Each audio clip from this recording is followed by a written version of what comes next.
The spotlight is really going to be on Detroit this week for the NFL draft, April 25th through the 27th. It comes at a time when the city has been recognized by USA Today for having the nation's best Riverwalk and best art museum. I sat down at the historic Ford Paquette Avenue plant with two people who have played vital roles in attracting tourists, developing the riverfront, and securing major sporting events. Here's my conversation with Claude Molinari. He is president and CEO of Visit Detroit, and Faye Nelson, who is from the Detroit Sports Organizing Corp. Claude, we recently, or somewhat recently, changed the name of your organization to Visit Detroit. It's an appropriate phrase, I guess, to use to describe the NFL draft, but I don't think we quite imagined that everybody would respond at once, come visit Detroit on the same weekend. I mean, the number of people that we're talking about here who are going to be interested in this, who are going to be coming to our city, I can't imagine something else quite like it. Yeah, I don't think that there's ever been an event like the NFL draft where 300,000 people descend upon your city in such a huge amount of people and mass over 3 days. It's really going to be something incredible. And you know, I think though it continues to show that narrative of Detroit changing, because last year was the most visitors we've ever had in 2023. 2024 is going to be boosted by this huge NFL draft and all the other great events we have coming. It's an amazing time for our region. Yeah, so I didn't know that 2023 was the most visitors we'd had. What was the reason for that? I think a lot of it was to do with all the events that we had, as well as the Lions were so successful. And frankly, there's a lot going on here. And the perception of Detroit and Southeast Michigan and the state of Michigan is changing for the better. And people are starting to realize that this is a great place to visit and to live and to invest in. Yeah. Well, to add to Claude's point, though, people are so amazed and surprised at the fantastic city that we call Detroit. I mean, I had the privilege of co-chairing the International Women's Forum annual conference, which is here in Detroit, in partnership with my colleague Mary Kramer. We had 700 women that came from all over the world to visit Detroit, from 20 countries, most of whom had never been to the city. Yeah. So there was, I won't say trepidation, but there wasn't a lot of understanding of the assets of Detroit and what it was all about. And I have to tell you, they were just beyond blown away. It was fabulous. And many of whom spoke about just coming back to visit, bringing their families. It was just amazing. And we had the privilege of working with Visit Detroit to coordinate that conference. Yeah. So Faye, you've been involved with all of this for a long time. We think about the riverfront now as just another part of downtown Detroit, and it's getting us all kinds of praise and recognition, and we're now, I think, 20 years into that effort. I'm not sure everyone knows that you're the person who built that.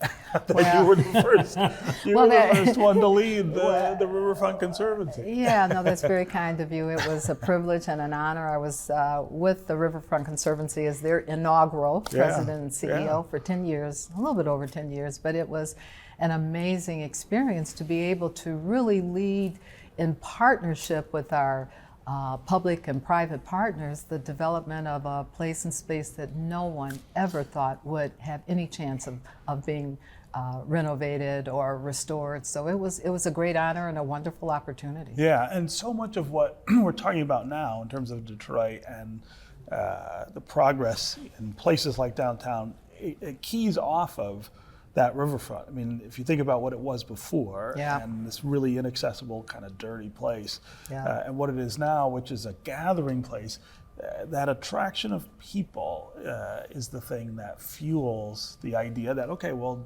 what else can I do downtown? Oh, for sure. Are there other things? Oh, it was such pride. Yeah. I mean, there have been so many folks that visit the waterfront, family reunions, business meetings, and people are still shocked that, oh my gosh, right across the water, that's Canada. That's another country. Yeah. But it's wonderful, and the team that's developing now, continue to develop the waterfront, has just done a fantastic job. Yeah. People ask us sometimes, like, do you dye this water? Like, this Yes. can't be this blue. I was like, it's pure Michigan, babe. What are you talking about? But they think this is like the Caribbean water. It's like so amazing. Real fresh water, right? But I think the most important point from, thinking about or reflecting on the development of the waterfront is what it has done as it relates to the coming together of community, the public, the private sector, working in partnership with organizations like Visit Detroit, the broad-based community. Yeah. It's a wonderful story to tell. Yeah. So Claude, let's talk about logistics with the draft. Yes. 300,000 people. That's almost half the population of the city. Although the mayor might yell at me if he heard me say that, because he probably thinks there's more people. But it's still a lot of people. How's that going to work? So the draft is set up so that Hart Plaza, Woodward Avenue, and then Campus Martius and Cadillac Square will be the main draft area. But we're going to have satellite locations throughout the downtown. Grand Circus Park, Capitol Park, Beacon Park, Harmony Park. All of these are going to be set up with remote areas that's going to have video screens and audio. So as it spreads out and expands, and as the fans, basically flood the entire city, we're still going to have a great experience for everybody. And again, Corktown is going to be very vital to this. Greektown is going to be very vital. Monroe Street is going to have activations and video screens. So while a worldwide audience of maybe 60 to 70 million people are going to be watching, they're going to see an incredibly vibrant, exciting downtown loaded with people from all over the world enjoying all the amazing things that go on in the city of Detroit. And we're going to be so excited to host them. Yeah. So when you're selling something like this, though, to the NFL, I mean, they would have real questions, I would think, about, okay, hotels, freeway access, restaurants, things like that. Was it hard to sell this?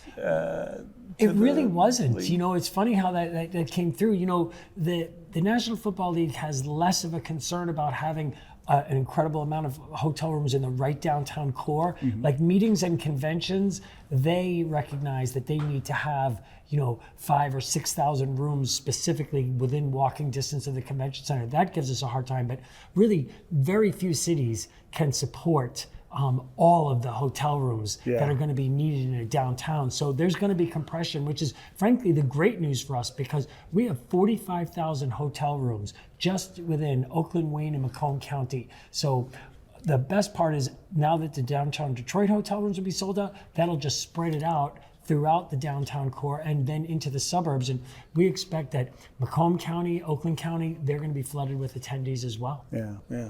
Faye, when you think about all of the different kind of pieces that you got to put together for something like this, and you have private sector, you have businesses that are kind of developing downtown. Think of how different it is than it would have been for us, say 20 years ago when we had the Super Bowl here.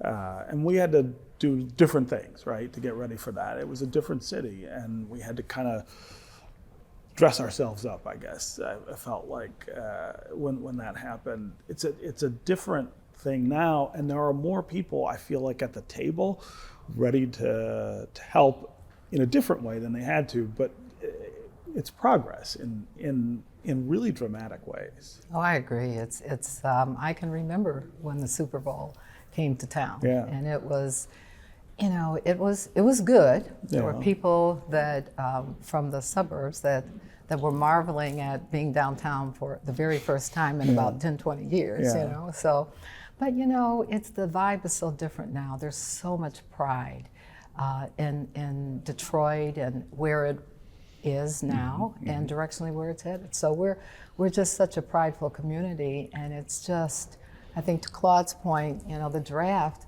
everybody is winning. Yeah. And so just the number of folks that we anticipate coming to town, our focus on not only the community, community in terms of hosting downtown, but also our focus on community. Right. Not only on where where this event will land and when it will take place, but after the event and what we are working on in order to support our children and families. Yeah, this Living Legacy part of this, yes. which focuses on literacy, is that right? Well, it focuses on literacy and active play. Okay. We are just so grateful for the philanthropic community and the $1 million that has been directed to our launch of this Living Legacy program in coordination with the launch of the draft. But the key part of this legacy program is that it goes beyond the draft. Yeah. So the focus is on literacy.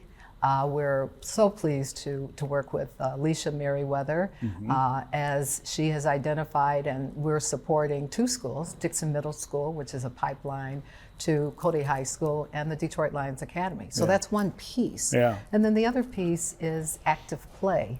It's so important to encourage our children to get out, go outside and play, right? So in partnership with, of course, the Detroit Sports Commission, we are partnering with Project Play, which is a collaboration between the Community Foundation of Southeast Michigan, the Wilson Foundation, and also the Aspen Institute of Sports. So 2 major initiatives that we look to continue funding and supporting beyond the draft.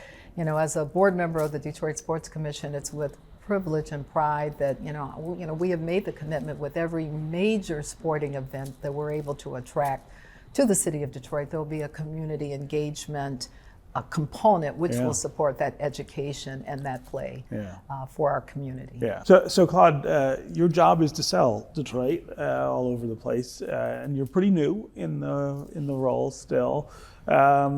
Tell me where we are and stuff that we need to still do, gaps we still need to work on filling to make this as attractive a place as we can. Yeah, I think that we've done we've been very deliberate in that every year we've brought in large meeting planner events. One year we brought in 1,200 meeting planners from Connect Partnership. The next year we brought in 500 meeting planners from the Scientific Association community. This summer we're going to be hosting 1,200 people from Professional Conference Meeting Association, so that we're reintroducing Detroit as a meetings, convention, and trade show destination.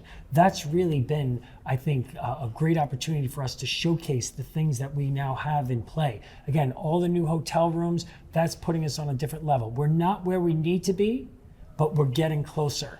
And with the work that we're doing on the hotel that's going to be attached to the convention center, I hope that's going to be breaking ground in early spring. And then we'll be in a much better position. From the leisure travel side, we're seeing huge gains in that. We've done a lot of overtures out in Europe. We've worked hard with our French and UK partners to drive that narrative that Detroit is a great place to come to. And we're seeing the fruits of those endeavors as well. And so as people are starting to travel more and get back into it, Detroit is going to be a very strong destination, we feel, moving forward, and we're seeing the benefits of that. And the best part is our hotel partners are seeing the best part of that, which means it drives more development, and then we start to see even more hotels, and it's a virtuous circle. The more people come, the more money there is in tourism, which means there's more development, more marketing, and it starts to improve. So I mean, obviously we need the hotels and the hotel space. Are there other things that go along with that we should be thinking about? Oh, enormous thing. I mean, again, when people come to visit, they may say, oh, all right, I like your stadium or I like your room, but where am I going to eat? Where am I going to sleep? Where am I going to party? Where am I going to shop? Where am I going to get my sports? So all the things that you can do. I mean, even like our airports, the fact that we have the #1 mega airport in North America, led by Chad Newton and his team. That's an incredible advantage for us. The fact that Turkish Airlines and Iceland Air are now running non-stops, because that's two-way. Our people are visiting them, but now people are coming to visit us. And I think that all the attractions, the Ford Paquette plant where we're talking from, this is a huge benefit to our region. All of the various attractions, that drives people to come here.